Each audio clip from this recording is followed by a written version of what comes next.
J'ai vraiment le sentiment que c'est ce qui est recherché aujourd'hui. Une tragédie, un drame fatal, une issue fatale pour sortir d'une crise politique dans laquelle bien le président de la République n'arrive plus à sortir. Vous êtes avocat, membre du Bureau national de la Ligue des droits de l'homme, et ça fait 6 jours qu'on voit des manifestations qui, après 2 mois de manifestations dans le calme, désormais sont des manifestations parfois d'ailleurs spontanées, parfois non déclarées, mais qui quasi systématiquement dégénèrent. Et vous dénoncez l'attitude des forces de l'ordre. Pourquoi? Écoutez, je suis beaucoup plus qu'inquiet en ce moment parce que j'ai l'impression d'une tragédie annoncée. J'ai même l'impression qu'il y a une recherche du drame pour une sortie de crise politique. Une recherche du drame de la part de qui? Probablement de l'exécutif, puisque lorsqu'on n'a pas la possibilité de gouverner de manière raisonnable, eh bien, on fait appel à la violence et à la force dans la rue. Ce que j'ai pu voir ces derniers jours, Vous étiez, hein, vous avez constaté aussi des interpellations, vous avez vu de vos yeux, hein. alors d'abord j'ai vu de mes yeux, ensuite j'ai défendu beaucoup de personnes. J'ai vu des centaines de manifestants nasser illégalement. Les nasses sont illégales, surtout lorsqu'on n'a pas la possibilité d'en sortir. Monsieur Nunez a dit qu'elles étaient Monsieur Nunez, c'est le légales. préfet de la préfecture de police de Paris. C'est ça, a dit qu'elles étaient légales, absolument pas. Elles sont illégales, c'est reconnu par le Conseil d'État, par le Conseil constitutionnel.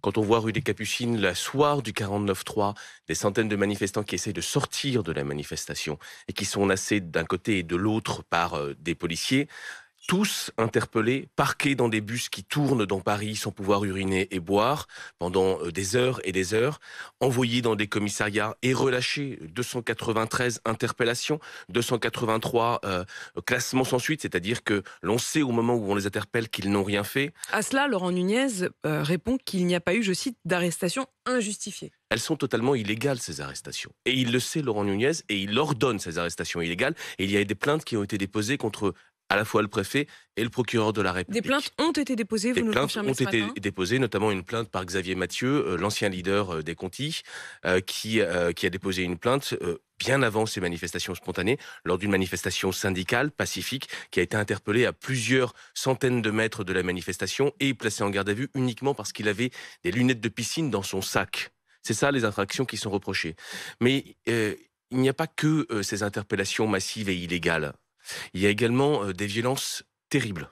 J'ai vu un commerçant vers la rue, vers le Pont-Neuf, Mmh. tabassé dans une ruelle par des braves M qui se sont jetés C'est quoi les furieusement sur braves lui. M? Les braves M, ce sont des policiers, un certain type de policiers qui sont engagés volontaires, qui recherchent la violence. C'est comme ça qu'on les sélectionne et qui sont lancés dans les rues de Paris avec des matraques et avec des armes. Qui brisent des os et qui font des chasses à l'homme comme on le voit sur les images à longueur de journée en ce moment. Voilà ce que c'est que les braves M.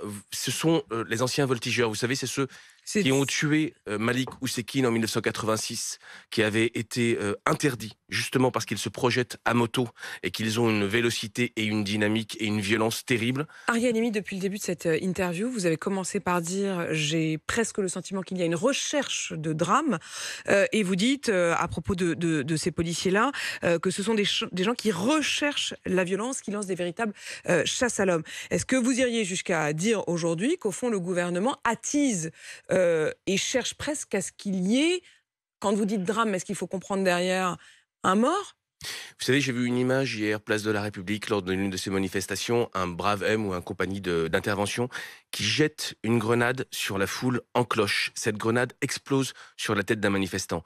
J'ai très exactement le sentiment que j'ai eu juste après le décès de Rémi Fraisse. Vous savez, c'est ce jeune homme qui, sur la zone de Sivins, a pris justement une grenade sur la tête et qui en est mort. J'ai vraiment le sentiment que c'est ce qui est recherché aujourd'hui. Une tragédie, un drame fatal, une issue fatale pour sortir d'une crise politique dans laquelle bien le président de la République n'arrive plus à sortir. Est-ce que vous estimez malgré tout qu'il y a aussi une forme de violence qui couvait peut-être et qui explose aujourd'hui du côté des manifestants? Alors, vous savez, quand il y a des millions de personnes qui manifestent pacifiquement plusieurs fois, qu'il y a des grèves, qu'il y a un président de la République qui ne peut pas dialoguer avec les corps intermédiaires. À partir du moment où on n'arrive pas à nouer un dialogue avec les corps intermédiaires, avec les zones pacifiques de la société, lorsqu'il y a une montée en puissance qu'on utilise le 49.3, c'est-à-dire un mécanisme d'autoritarisme constitutionnel, Eh bien, il faut s'attendre et peut-être que l'on recherche justement cette confrontation avec, la rue. Mais là, je vous parle de personnes qui sont dans la rue et qui manifestent pour ceux qui ne peuvent pas manifester. C'est-à-dire ceux qui triment et qui vont trimer toute leur vie et qui n'ont pas la possibilité de manifester. Là, on parle d'un peuple entier qui s'oppose, à l'exécutif.